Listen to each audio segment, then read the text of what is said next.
Like to welcome everybody to another edition of the Major Music Lounge podcast, joined by Rough Draft and Ruqone here today to talk about the new project P.O.M. Now, what's good, Ruqone, and what's good, Rough Draft? I know it's your first time here.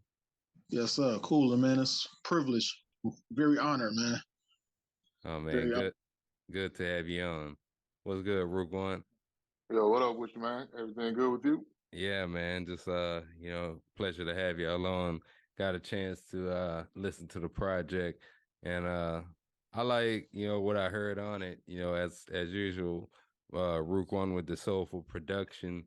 And I always been a big fan of your sound, even, not being an artist on a track.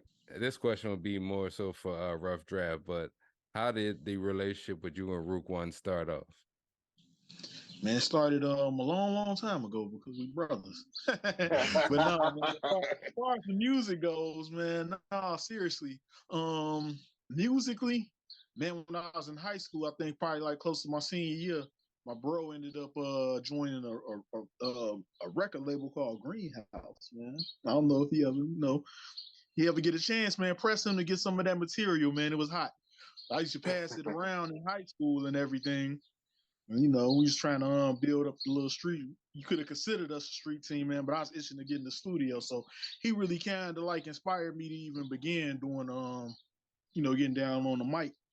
But yeah, man, they was man him and his partner T Mac, man, they was man like lyrically. I don't know why he don't rap more often than he does, bro. But yo, he gets down.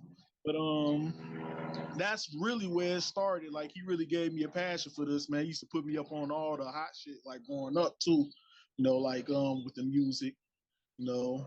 So a lot of my sound ended up kind of being East Coastish because, man, he was a heavy hip hop head and it kind of like poured into me, me being a little brother and being big brother.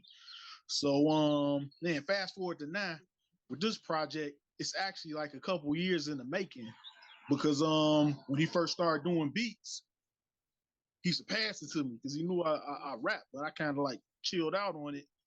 But his beats inspired me to like open up my lab and get in there and start like working. Crazy part is like it's been so long that I had a lot of rust. You feel me? I had a ton of rust, and so like how I usually do music, like if I'm, because I produce a little bit too, like if I'm like kind of stuck in a rut, I'll probably sample something somebody else said for the chorus, chop it up, and then it'll give me direction. It kind of helps me to write like that, get the hard part out the way, get the chorus out the way. Now I got subject matter because I don't usually just do music to do music. Like a lot of times it has to like have some kind of direction to it. So was doing that, bam, and so a lot of the little features that ended up on the album was like because I was trying to get direction and really I was just kind of playing with it because I heard a lot of what Root One was doing with the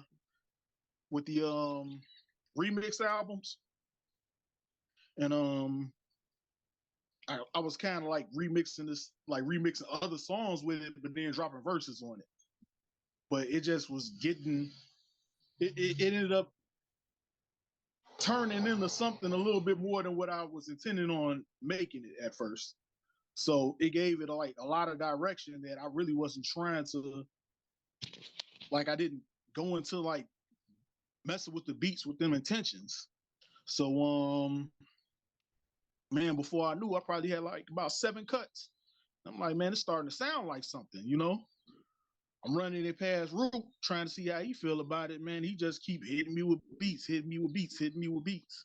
And so basically just this year, around the beginning of this year, we kind of like put everything together and just made one whole complete project. Cause I don't know if you sat down and listened to the whole joint, like from the rooter to the tutor, you feel me? But it's a stream of it's a streamlined story, from the beginning to the end. But yeah, that's how that project ended up manifesting. Cause we just bam, like exchanging ideas back and forth for about 2 years at this point. and that's man, it's there. You know, it's the most complete project I've ever done. Yeah, man. Like I kind of came across your work. I remember when me and Ruqone first started chopping it up, and I saw him posting music for Maniacs. So, Yeah, I took a listen to that one. And I also again took a listen to your latest project. And I'm a fan of, what you're doing as well, man. And by the way, I appreciate did not know y'all were brothers, man, this whole time. it. You Nah. could tell. I could tell, nah. But like I hardly like I see you post, but I hardly ever see you post like your face. So now I could kind of see the resemblance. Yeah, that's part of my thing, man. It's like my trademark is the Jason mask at this point, man. So yeah, my trademark is the Jason mask, but on this one, this is a little bit more human. I put it like that. It's, you know what I'm saying? Like I just wanted to add a human touch to it. So, I took a picture. It's actually a picture I had took when I was in Roseland out here in the hundreds in Chicago. The storyline to the whole project is loosely, like very loosely based on like my actual upbringing. It's very loosely. Like I didn't get as personal as I could have, but it's loosely based on my upbringing. So yeah, I ended up kind of going with a more personal touch on as far as like the album art for this one. But yeah, the music for Maniacs, that was them was some joints that ended up getting remixed. And man, to be honest, I knew like I could come harder than that. And that's really one of the motivating factors that made me kind of like lock in and try to get this project together and try to make sure like it sounded 100% cohesive and man, just something I could just sit back. Because by this time, not only the fact that I record and everything, my own stuff, I probably listened to that album about 100 times already. Just trying to sharpen it. Cutting off the fat and just adding what I thought needed to be added in order to make it, I guess, top quality in my own eyes. I'm just hoping everybody else see it the same way. Rook One, I mean, from your standpoint, how has the start of creating music with Rough Draft, like, tell us a little bit about that journey from your perspective. Like, how was that in the beginning up until now? Well, yeah, like he mentioned, like way back, we did stuff, in the studio. There was an area of town here, not far from where Barack Obama's house is. Like we did a couple of joints there, like way back in the day. And then like kind of there was a gap. I moved away, and he was doing music. And like when I got back to getting into the music thing myself, you know, I knew, what I'm saying, like I always like when I would make beats, I would always make them like how would Rough sound on this. That's the process of how I make like 90% of the beats that I make right now. Even still, that beats like you or other people have wound up on the the the premise of them beats would be like how Rough would sound on. So I'm making the beats for like a lyricist. So whoever gets them would have to be a lyricist, to rhyme on them.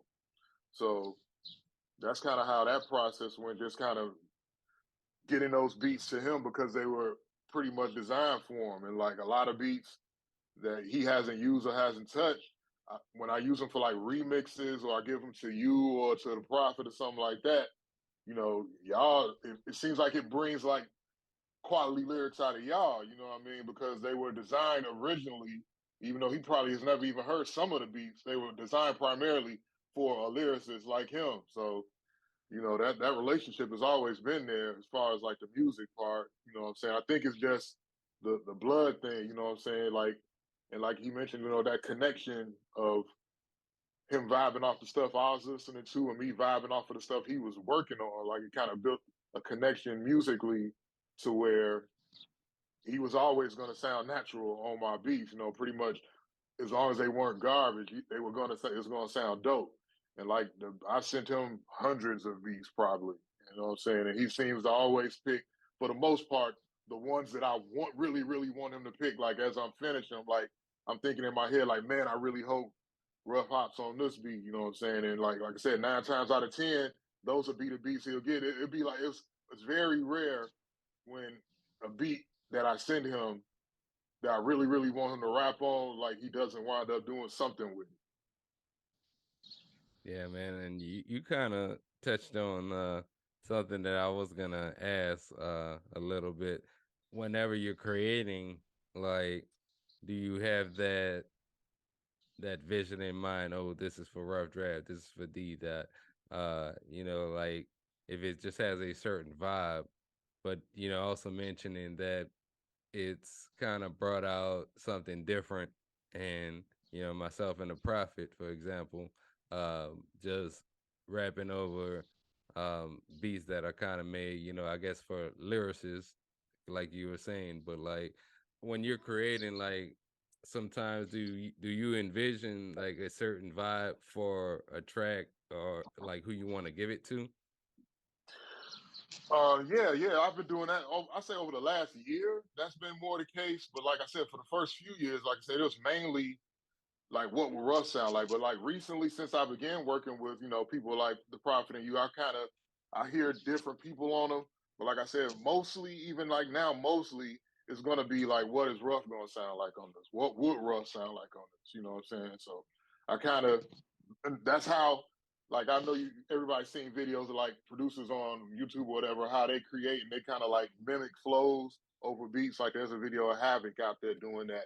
And I kind of adopted that philosophy when, I was making beats earlier, even to now, where I kind of like a mimic Russ flow, and now I kind of mimic yours sometimes, Dot, and kind of like see how y'all would sound like in my head, how your words would sound over. And now I even got to the fact, since I have dry lyrics of pretty much every artist I work with, like acapella vocals, I the beat isn't finished until I can throw some lyrics from an artist onto the beat just to see. I never put it out as a remix, but I just put lyrics on it to see how the lyrics flow over the beat. And then that'll let me know if the beat is right or not. If I can't get the right type of lyrics or lyrics that sound good on the beat, then it's probably not ever gonna, leave my computer. Word, word.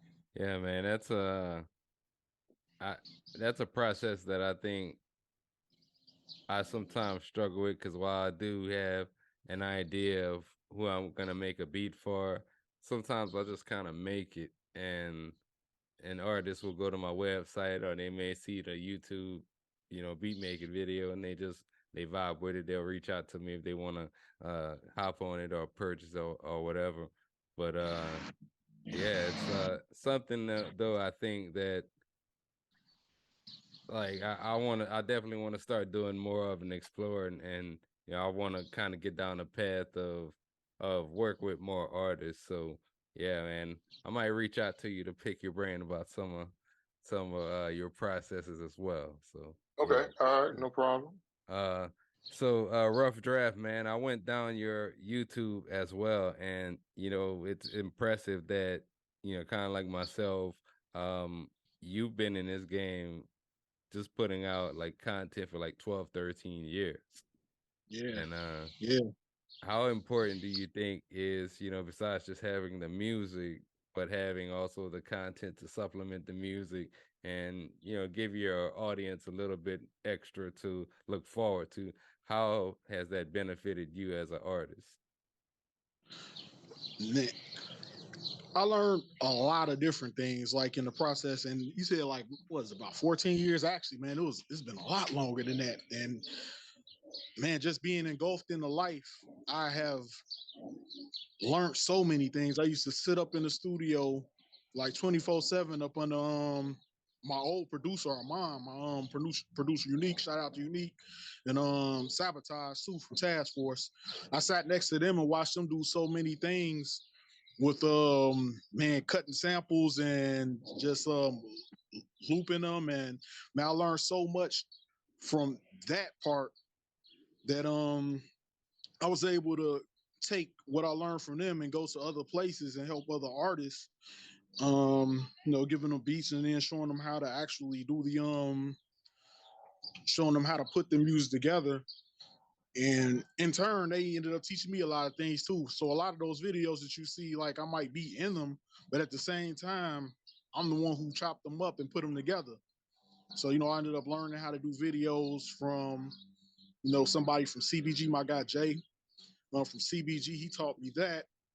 And I feel like at this point I have a lot to be able to pour into a lot of artists. But man, the thing, like it'd be beneficial, like if I was able to find someone worth working with. Like I work with a lot of artists. Everybody you see on there, like man, I took them up under my wings and basically said, man, like I need you to be here, do this, that, the third, and so we could make something happen. But everybody you see on that YouTube page is like in jail right now. Like every single one of them. And man, I'm laughing, man. It's really bad though. But yeah, like all of them. But man, those like it was just good to be able to give them something else to do in order to, you know, keep some positivity going. Because that's the type of thing that kept me from like going down the same path that they ended up in. And man, it's just amassing like one talent after another. And like eventually one of these days, man, I gotta get up and root one ear, man, so we could chop it up and probably try to see about maybe forming something a little bit deeper out here in Chicago, man. And just taking all of our knowledge that we gained over the years and just be able to, man, put together something powerful, man, something Motownish. You know, like I hate to say something like that big, but at the same time, man, like it's got to be that. You know, it's got to be that. Like it's not no time to like half do anything with all the knowledge that we have, with everything that we've picked up over the years. Like it has to be for a reason. You feel me? Like it has to be for a reason. So, man, I feel like once we manifest that, like everything that I've learned over the years and everything that I've done, it will make sense. You know, because every once in a while I get beat down by the fact that, man, we did this, we did that, we did this, and now my whole crew is just gone. Like man, that gets me down from time to time. And I feel like if we were able to manifest like a record label and where we was like a one-stop shop, because you know, like I said, the artwork I did that, the um the videos I did that. I taught people how to do videos. You know, it's time to bring them back into the fold. And like I said, make it make sense. Like I feel like that's the purpose for me learning all those different skills and techniques over the years. Yeah, man. Yeah, I think it's very important, to be able to connect with fans outside of just putting out music, whether it's just creating original content, whether you're in the lab, and then even aside from that, like I know I said about the music, but sometimes like, you got performances, um you could put out like, the songs that you can put out concept videos basically based around your songs if it's not an actual Yeah, like music video. So I yeah, mean there's several other avenues that you could connect with fans with. So, definitely keep up the content, man. I like a lot of the work that you're doing. Um, yeah, appreciate it. no problem, man. And as far as like, talking about building something up for almost like Motown, but for Chicago.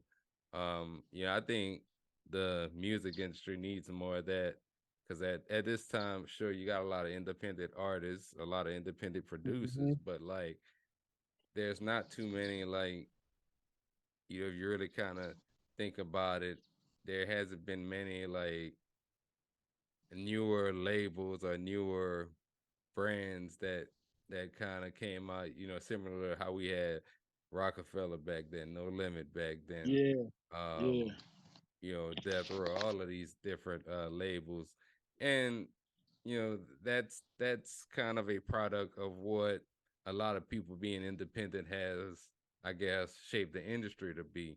So definitely, man, I could see your vision for that as well, and I hope you get there and do more for the city. I gotta, I was telling Ruqone definitely gotta come up there to Chicago at some point soon.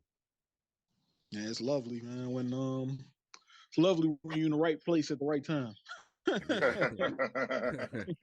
I hear that, man. Yeah, he telling me to the months to come because I'm from the South, man, and coming up there when it get cold, that'd probably definitely be rough for me, man. Man, it's terrible. Yeah, like man, visiting a different country.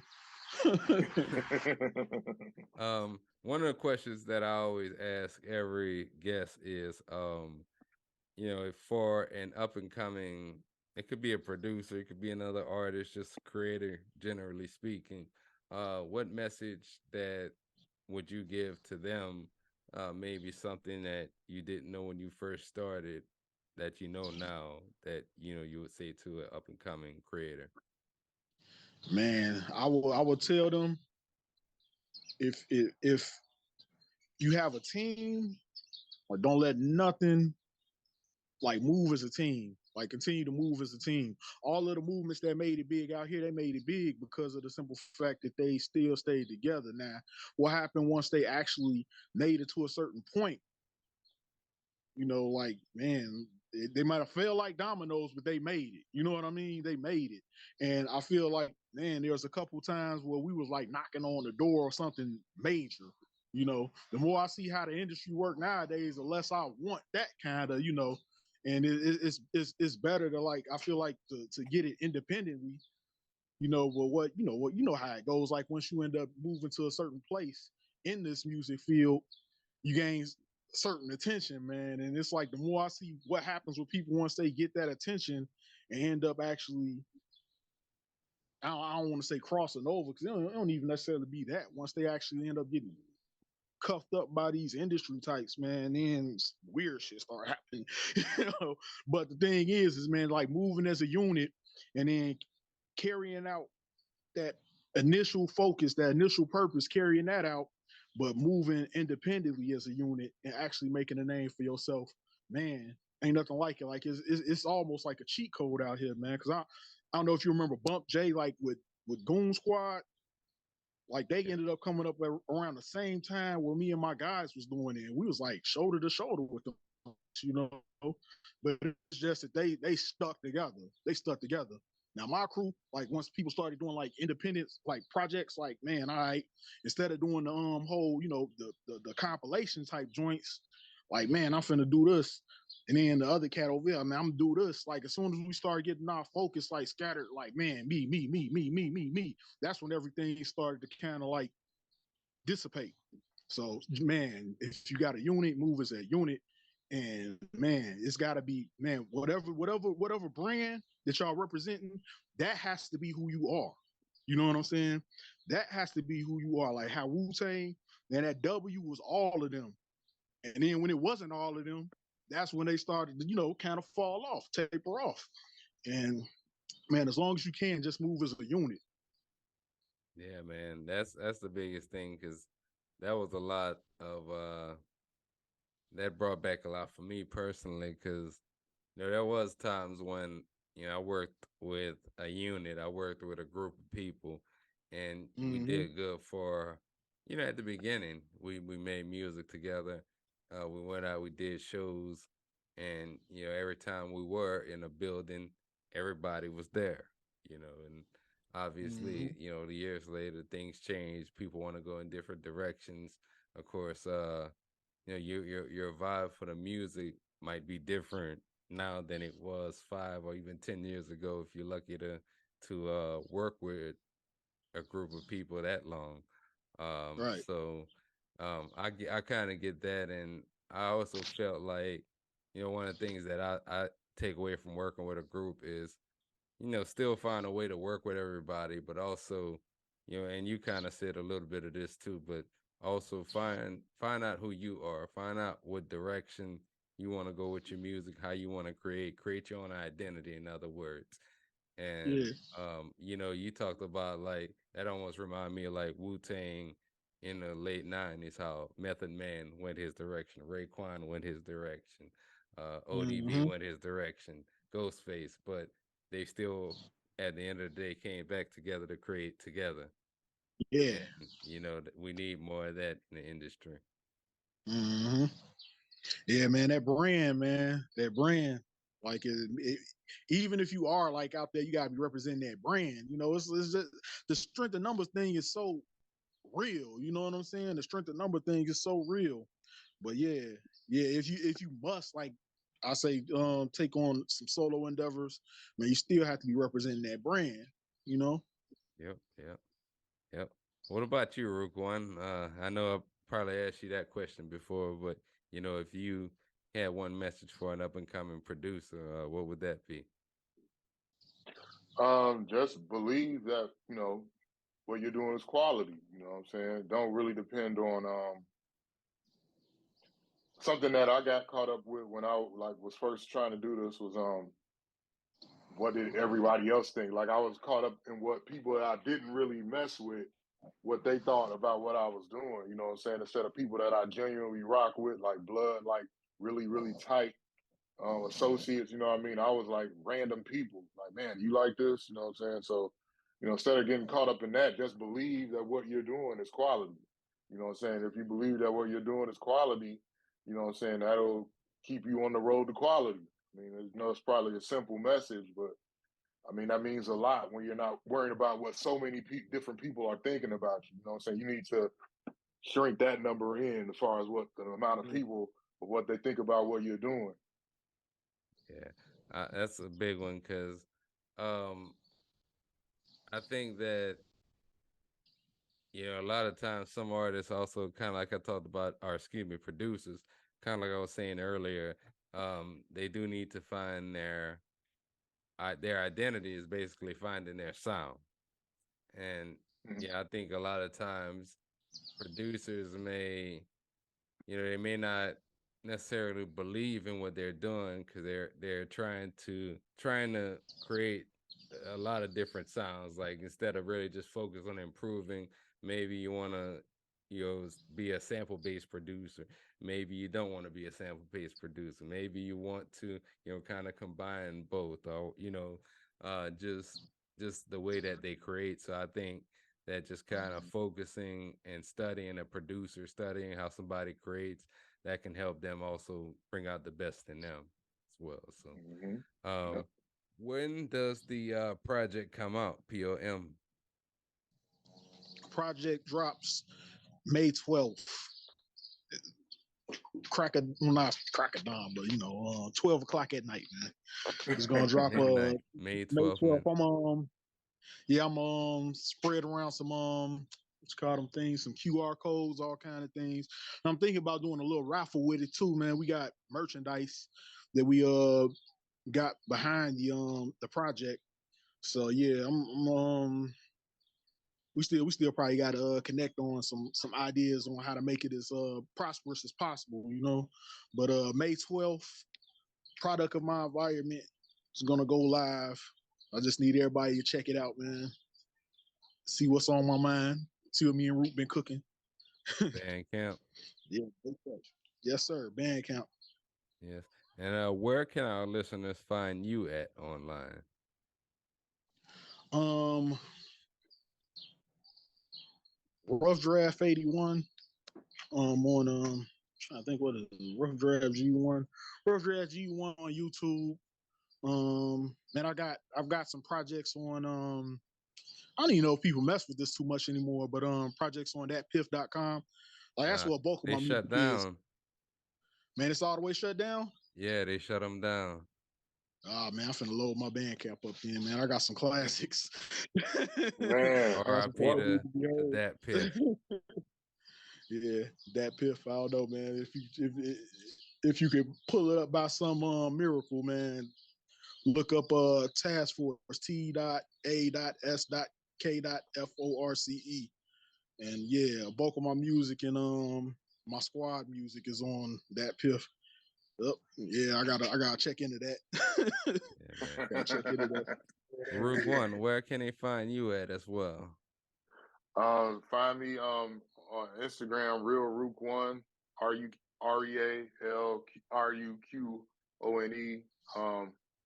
My YouTube is Ruqone. I put primarily remixes there, but every now and then, like one of the singles from this product of my environment, P.O.M.E project, Black Widow, is on my YouTube. So if you want to get like a preview of what you're going to hear, it's kind of like, even though it's part of the progression of the album, so it really won't necessarily give you, that's what he's on. That's just a part of what he's on the album, but that song is a part of what Ruff is on that album. Again, Black Widow, and that's on my YouTube. That's also streaming everywhere along with another song from that, 100 Bricks. And that's also streaming everywhere on, all the streaming services.